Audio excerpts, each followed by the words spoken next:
Welcome to Lecture 12 of the new SAT Math lecture series. Today we'll be working with functions. Now the word function may be unfamiliar to you in a mathematical context, but in fact you have encountered many functions before. So hopefully this lecture will not be too difficult for you. You can think of functions in several ways. So one way you can think of it is as a rule that tells you how to connect values in one set, say the x values, with values in another set. So, y values.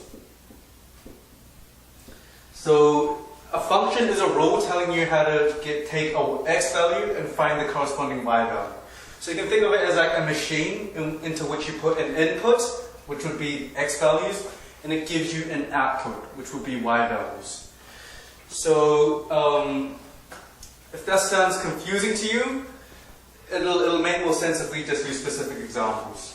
So usually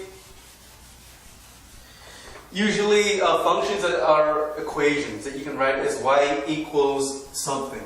So some equation for x. So what is an example? Something like y equals 2x plus 3 is a function because it's a rule that tells you how to connect certain x values with certain y values. So if x equals 2, then you get 2 times 2 plus 3 is 7, right?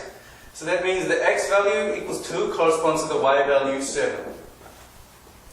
So another way, again, you can think of it is as a machine that takes in like an input, in this case x equals 2, and gives you an output, y equals 7. So there is a special notation for functions. Usually a function is indicated with either a letter F or a letter G. So these are the most common ones, but you can use other.